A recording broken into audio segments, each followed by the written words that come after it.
स्वागत है आपका इस प्रेरणादायक कहानी में, जहां हम एक ऐसे नेकदिल इंसान की जीवन यात्रा पर चलेंगे जिसने अपनी सच्चाई और ईमानदारी से हर मुश्किल का सामना किया। यह कहानी है रमेश की, जो अपने गांव में सभी के लिए आदर्श थे। आइए रमेश की इस कहानी के हर एक महत्वपूर्ण क्षण को चित्रों के माध्यम से जीवंत करें। यह कहानी एक छोटे से गांव के एक नेकदिल इंसान रमेश की है।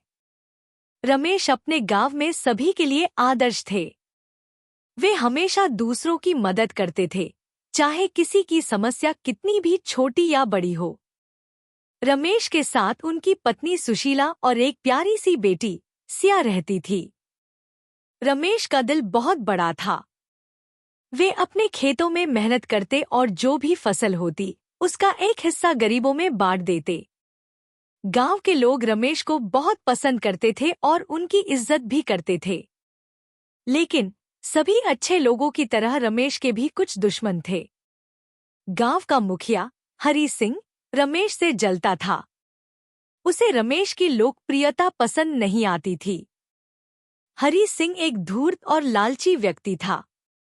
वह हमेशा से चाहता था कि गांव के लोग सिर्फ उसकी बात मानें और उसकी ही इज्जत करें। एक दिन हरी सिंह ने रमेश को फंसाने की योजना बनाई। उसने गांव के कुछ बदमाशों को पैसे देकर रमेश के खेत में आग लगवा दी। अगली सुबह जब रमेश ने देखा कि उसकी पूरी फसल जल चुकी है, तो उसका दिल टूट गया। गांव के लोग भी इस घटना से दुखी हुए और उन्होंने रमेश के साथ सहानुभूति जताई। रमेश ने सोचा कि ऐसा कौन कर सकता है, लेकिन उनके मन में किसी पर भी शक नहीं था। वे किसी पर आरोप लगाने में विश्वास नहीं रखते थे।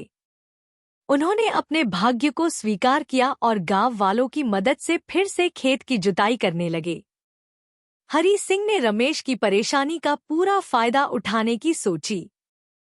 उसने गांव में यह अफवाह फैला दी कि रमेश अपने खेत की देखभाल ठीक से नहीं करता, इसलिए उसकी फसल जल गई।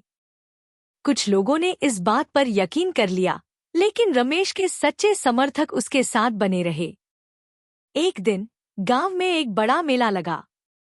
हरी सिंह ने इस मौके का फायदा उठाते हुए रमेश को और बदनाम करने की योजना बनाई। उसने रमेश की बेटी सिया को अगवा कर लिया और उसे जंगल में ले जाकर छिपा दिया। फिर उसने गांव वालों से कहा कि सिया गुम हो गई है और रमेश उसे ठीक से नहीं देख रहा था। गांव में हड़कंप मच गया। सभी लोग सिया को ढूंढने के लिए जंगल की ओर दौड़ पड़े।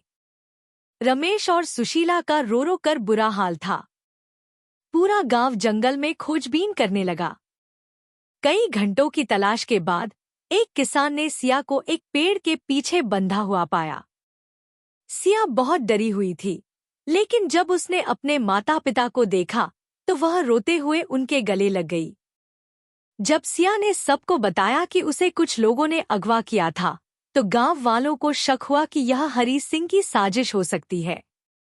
कुछ बहादुर युवकों ने हरी सिंह के घर जाकर उससे सख्ती से पूछताछ की। हरी सिंह ने पहले तो मना किया, लेकिन जब गांव वालों ने उसे दबाव डाला तो उसने सच उगल दिया।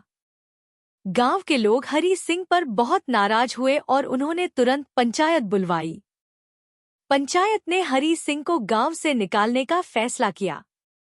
रमेश और उनके परिवार को न्याय मिला और गांव वालों ने उनकी सच्चाई और ईमानदारी की सराहना की। इस घटना ने रमेश को एक बड़ा सबक सिखाया, चाहे कितनी भी मुश्किलें आएं, सच्चाई और ईमानदारी हमेशा जीतती है। गांव में सभी ने मिलकर रमेश की फसल फिर से उगाने में मदद की और रमेश का खेत पहले से भी हरा भरा हो गया। इस कहानी से हमें यह सीख मिलती है कि अच्छाई के साथ बुरा हो सकता है, लेकिन अंत में सच्चाई और न्याय की ही जीत होती है। रमेश की नेकदिली और धैर्य ने उन्हें और उनके परिवार को एक नई उम्मीद दी और गांव वालों को एक महत्वपूर्ण सबक सिखाया, बुराई चाहे कितनी भी ताकतवर हो, सच्चाई के आगे टिक नहीं सकती। इस कहानी के साथ जुड़े रहने के लिए हमें अपने कनेक्शन को सब्सक्राइब करना न भूलें, ताकि हम और भी ऐसी रोचक कहानियों को आपके साथ साझा कर सकें।